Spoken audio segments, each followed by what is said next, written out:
The current leader of the Lib Dems, Sir Ed Davey, has certainly had an eventful political career, one that includes the Post Office Limited scandal, though it's one of those ironic tales where you wonder, how can one champion good governance on the one hand while being entangled in bureaucratic mismanagement on the other? The Post Office scandal, which I think will go down in history as one of the biggest miscarriages of justice, saw hundreds and a demonstration of the tardiness of our system, almost more so than the Dickens stories about the insolence of office and the law's delay. Saw hundreds of sub-postmasters wrongfully accused of theft and fraud because of the faults of the Horizon IT system and the desperation of Paula Venables and her clique of cronies desperate to defend the Horizon system.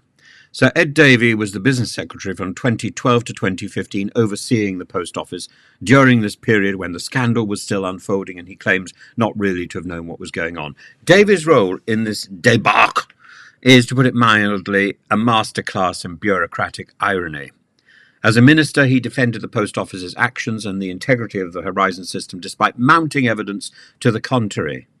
Despite a clear documentation in Private Eye, and I cannot believe he doesn't read Private Eye. It's the kind of thing that makes you wonder whether he was trying to live up some sort of twisted version of Yes Minister. The thought that he had finally got his hands on the wheels of power. So when he expressed regret and apologised for the scandal, though many affected sub-postmasters are still awaiting payment, are still awaiting some sort of proper restitution, are still in a mess where the money that they paid to the post office hasn't been returned, and yet they've had some sort of compensation payment. Compensation is not the same as restitution. Compensation is not the same as a proper realistic apology. All of this has been lumped together because it suited the last government, and it probably suits this government. So I think it's perfectly understandable that many former sub-postmasters found his apologies hollow, akin to offering a plaster for a gaping wound. And now in 2024, the Lib Dems have pulled off that unprecedented surge, expanding their parliamentary presence to 72 MPs. It's almost as if they've risen from the ashes like a political phoenix, or at least like a very determined pigeon. And Davey, freshly bolstered by this unexpected success, has unveiled his new front-bench team with the enthusiasm of a manager who just discovered his previously relegation-threatened football club had made it into the Champions League. And his focus is squarely on key issues like the NHS, social care, and cost of living crisis.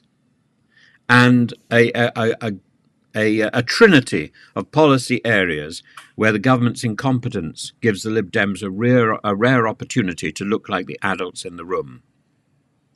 The party's strategy seems to be to position themselves as the sensible alternative to Labour's doom and gloom, or rather, as a sensible alternative to the Conservatives' opposition to Labour's doom and gloom, a phrase Davey uses with the confidence of someone who's never been to an actual Lib Dem constituency meeting. Helen Morgan, who led the charge in North Shropshire and snatched a seat from the Conservatives, now leads on health and social care. It's a fitting role given the party's commitment to investing in the NHS, a cause Davey has championed with the fervour of someone who knows his political future depends on it. Daisy Cooper, who stays on as deputy leader and takes on the Treasury brief, is tasked with the unenviable job of tackling the cost of living crisis. It's a role that's as thankless as it's crucial, like the person who has to clean up after a particularly rowdy Lib Dem conference. No easy task, but if there's one thing the Lib Dems excel at, it's punching above their weight in crisis situations, even if that's usually because they've backed themselves into a corner. The irony in all this, of course, is that while Sir Ed now promises to hold the government accountable and to protect the vulnerable, his past role in the post office scandal remains a glaring contradiction, where he didn't protect the vulnerable, hasn't protected the vulnerable. It's like a fox being appointed as the protector of the hen house, albeit a fox that has gone vegan and now vows to defend the rights of hens everywhere. Bah! Still, the Lib Dems have always thrived on a paradox. They are the party that promises to be both radical and moderate, pragmatic and idealistic, a political version of Schrodinger's cat. They might as well open up the Smeg fridge and take up residence. As they chart this new course under Davey's leadership, it will be interesting to see whether they can turn their newfound success into genuine influence, or if they'll find themselves once again marooned on the fringes of British politics, delivering passionate speeches to an audience that includes, well, mostly themselves. It's an onanistic waste of time. For now, though, Davey's challenge will be to convince voters that the Lib Dems can be trusted on issues such as justice and accountability. How? How? When he can't hold himself up for accountability?